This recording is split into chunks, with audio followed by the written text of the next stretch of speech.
ध्यान दें, आपकी प्रश्नावली अब नई शुरू होने जा रही है। एक्सरसाइज 4.3 अर्थात प्रश्नावली 4.3। आपका अध्याय वही चल रहा है, 2 चर वाले रैखिक समीकरण।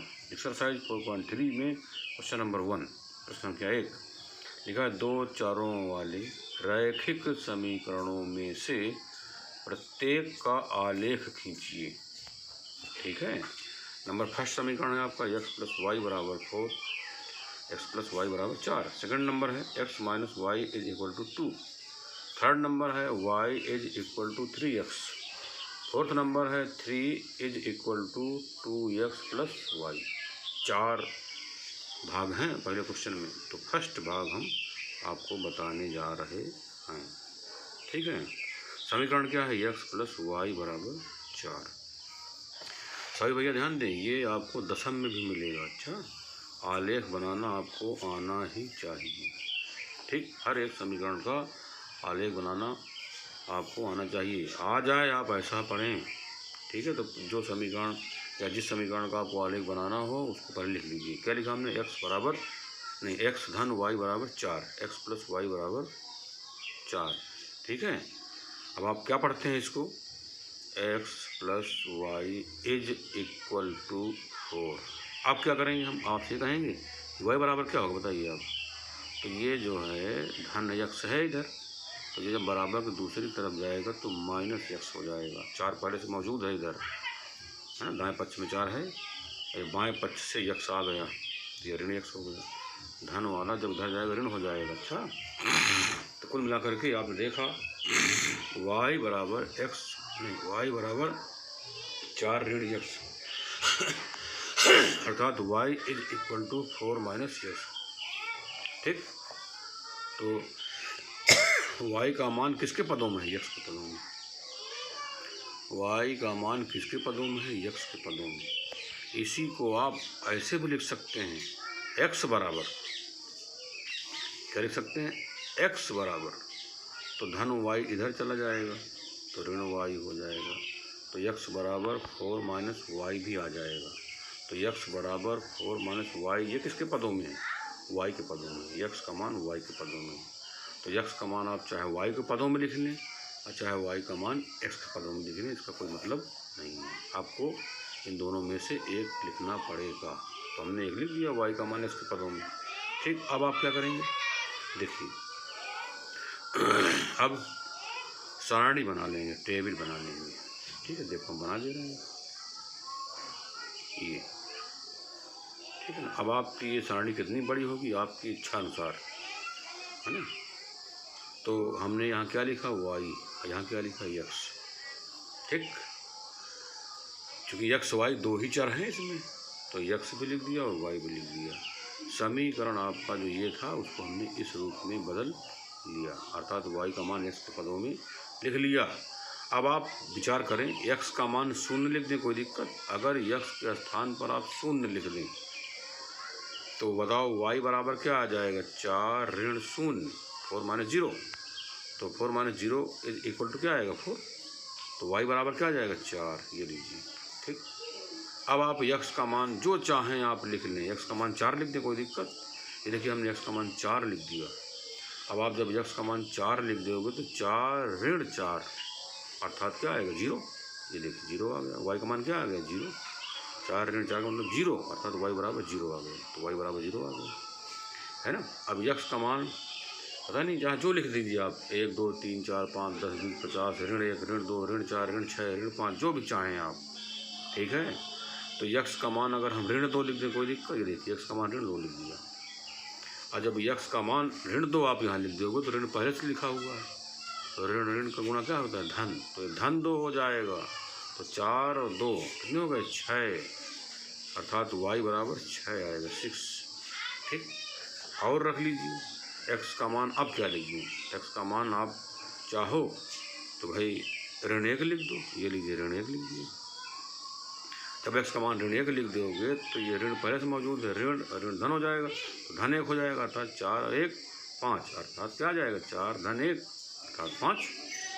ठीक है, तो यहाँ क्या लिख दें, 5। इस प्रकार आप टेबल बना लें।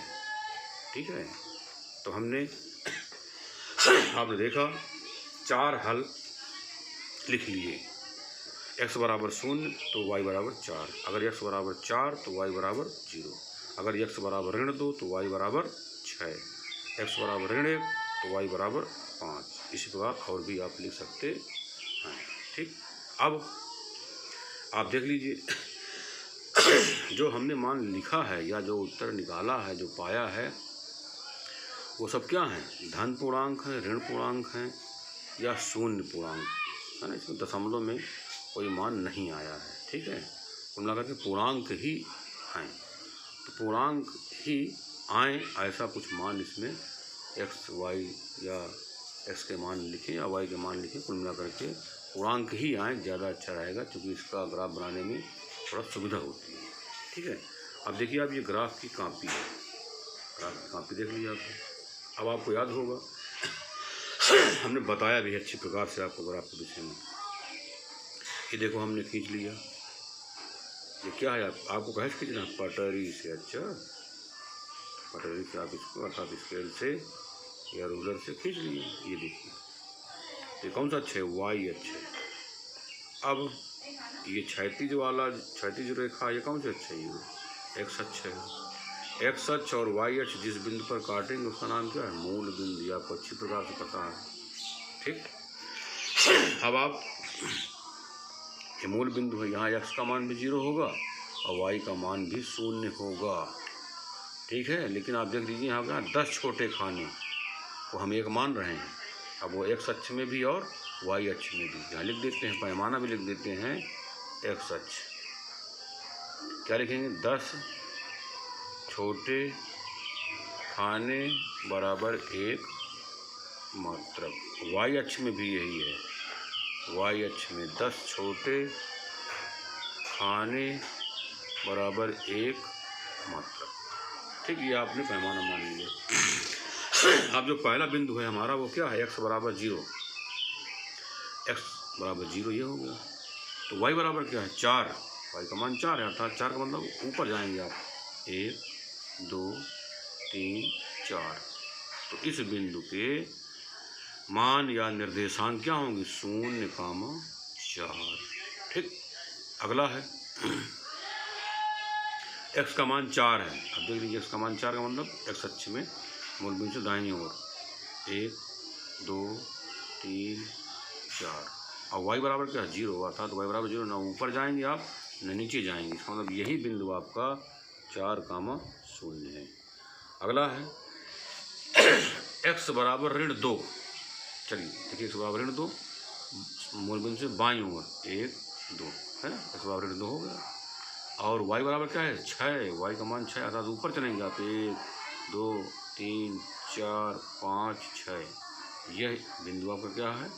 -2, 6। ठीक है, ऐसे ही x का मान क्या है? -1, इधर ये -1 हो गया। y का मान क्या है? 5, अर्थात ऊपर जाएंगे आप 1 2 3 4 5। तो इस बिंदु के निर्देशांक -1, 5। ठीक है, तो आप देख लीजिए जो 4 हल थे उनको हमने ग्राफ में प्रदर्शित कर दिया। ग्राफ में क्या कर दिया? प्रदर्शित कर दिया, निरूपित कर दिया। अब क्या करेंगे?